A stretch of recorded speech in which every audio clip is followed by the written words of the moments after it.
Hello everyone, a very good morning, good afternoon and good evening to all of the viewers from around the world. This is your host Vaibhav.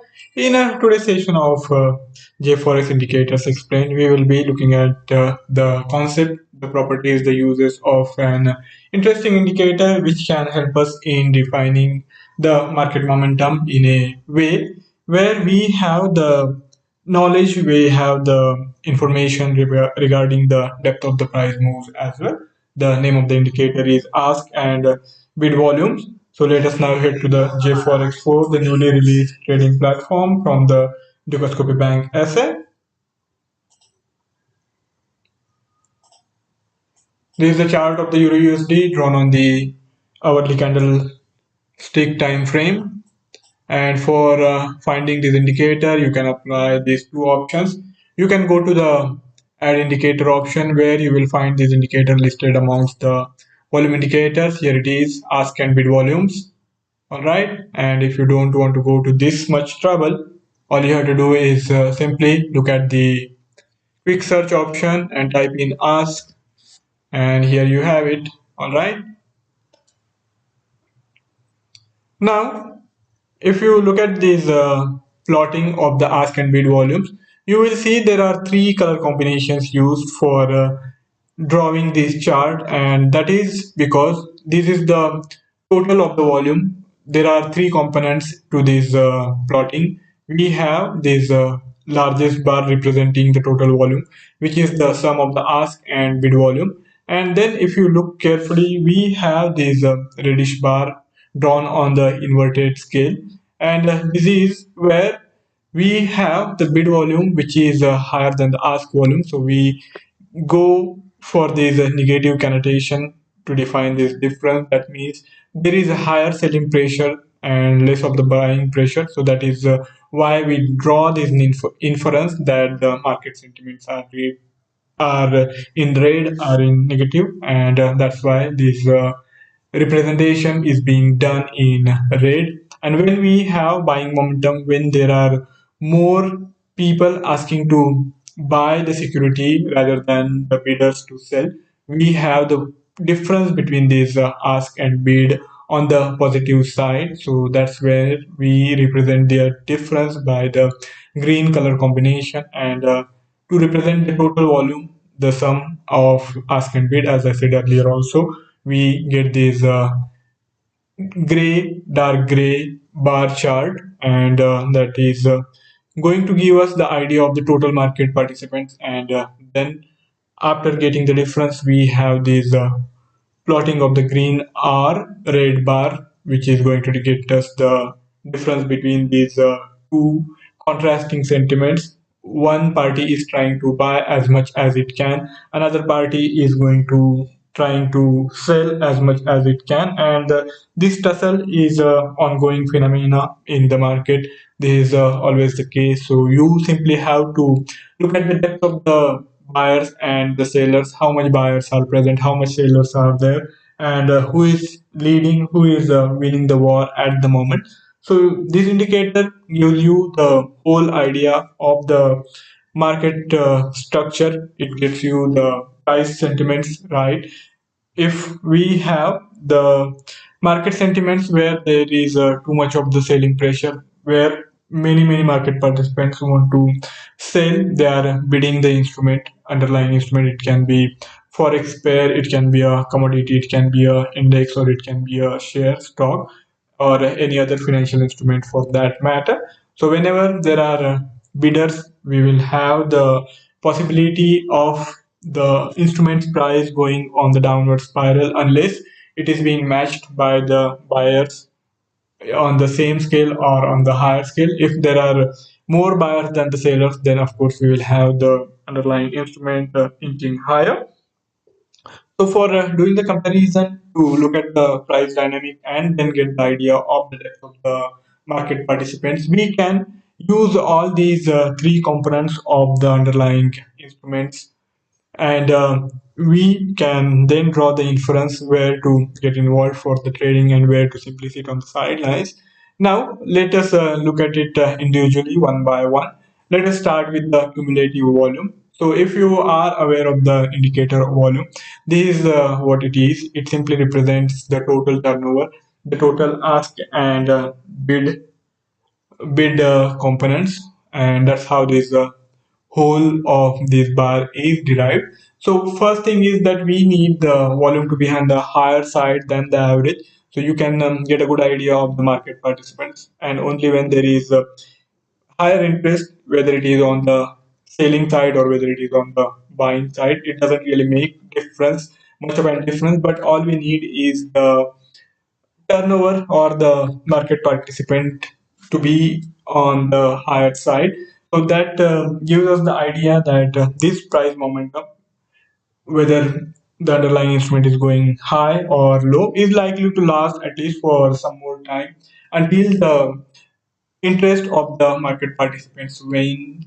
So that's why I think it is better to trade when there is more than usual interest in the underlying security, the instrument of your choice. So this gray bar gives you a good idea of that. And then, of course, you have to figure out whether more people are interested in buying or more people are interested in selling. Sometimes what happens before the price turns the corner, we have the situation where the difference actually shows up in the volume data.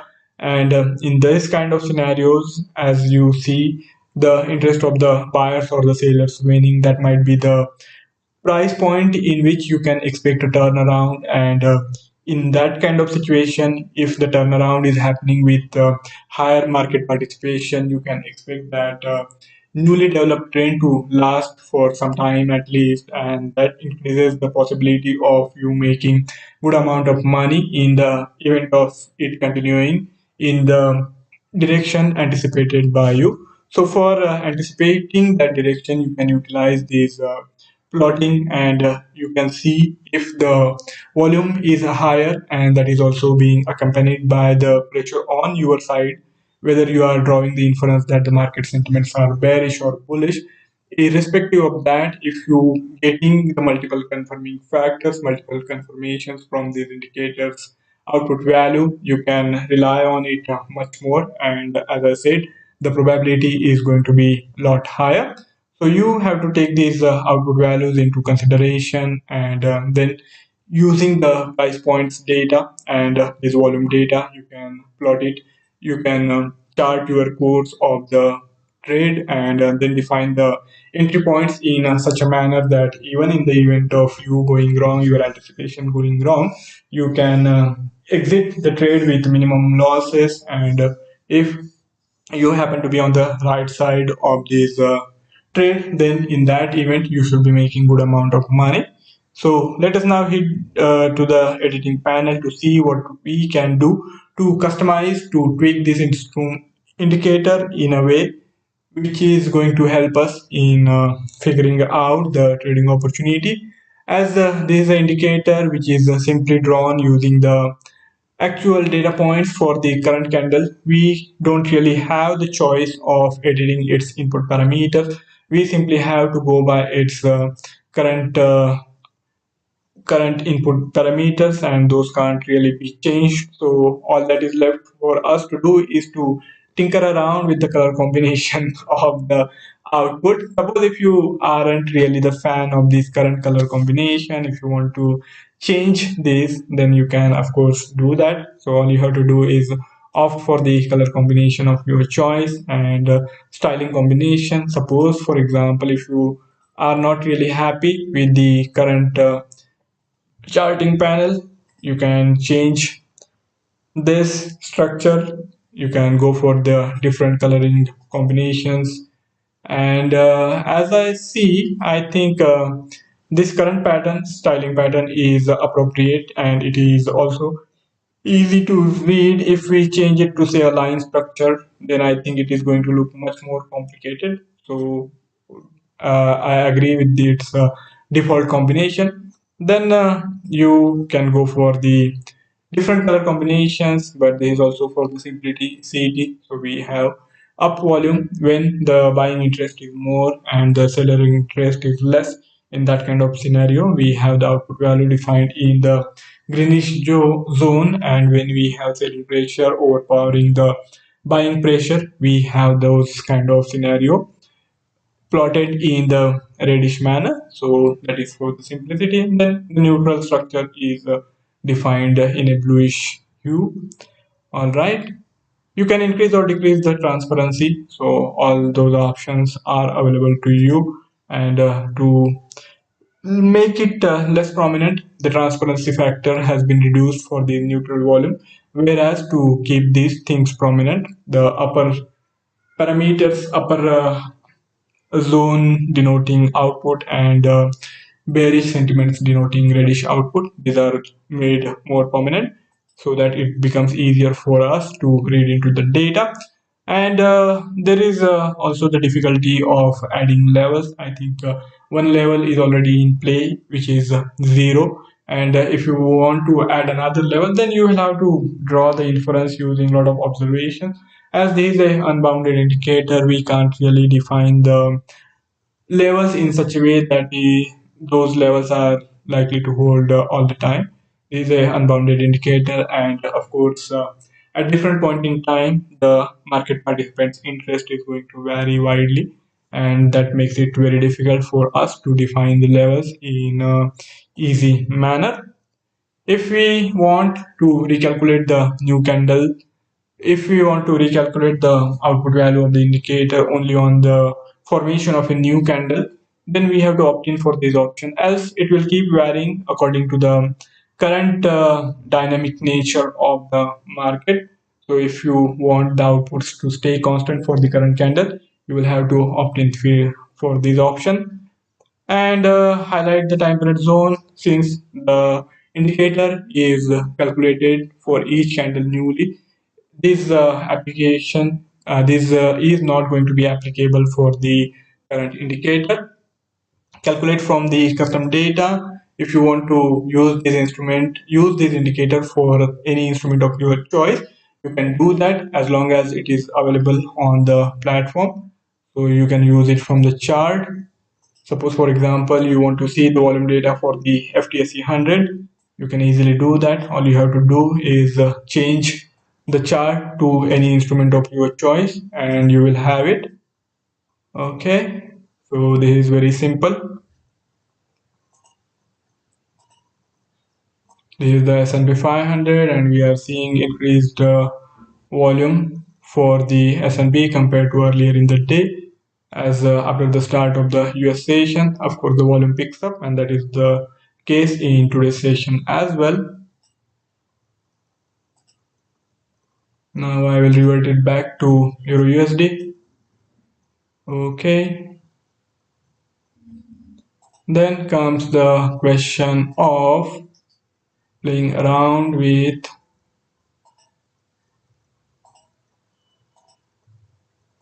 other combinations. Calculate from the custom data if you want to customize the candle period, and if you want to use other candle periods compared to what we have on the chart, you can do that as well. Let us try out 15 minutes, even though the chart's candle period is defined at 1 hour interval. So now this complicates the plotting of these indicator a bit, but then we can have a lot more data points to work with, and that is the reason of giving this option of having the the candle period, while calculating the indicator differently than the chart. Okay.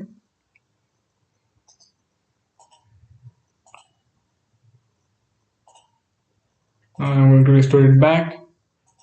The spread side can be used from the chart, or you can have these different units as Corbett, but for this indicator, it is not really going to make any difference. If you want the indicator to be available on all the candle periods, you can opt in for these options, else you will have to define the indicator using other parameters. Suppose only on some chosen time frame you want this indicator to be available, you can define it that way as well. For example, now we have opted for 1 hour, and along with that, if you want this indicator to be available only on 5 minute time frame, then if you opt for these two options, you will see this indicator plotted only on these two time frames. here for 5 minutes and hourly we have it. But if I change it to say for example 15 minutes or any other time frame, there won't be any plotting of the indicator, and that is simply to make sure that we are able to use as much data points as possible while keeping the charting simple, so we can add different indicators on different time frames, and then using that data we can draw the inference in a manner which will increase our profitability. So that's the whole idea behind this option. So guys, that's all from my side for today's session. If you have any query or any idea to share, you can write back to me in the feedback section and I will be more than happy to take the discussion forward. For further coverage of the market developments, do check out the Dukascopy Analytics page. We are also available on the Facebook. You can reach out to us there too. And for trying out the newly released trading platform, the link has been included in the bio. So give it a try and let me know how it works out for you. So that's all from my side for today's session. I will be back tomorrow with a new formation, new indicator, new structure. So do come back. Thank you all for joining in. See you tomorrow. Goodbye.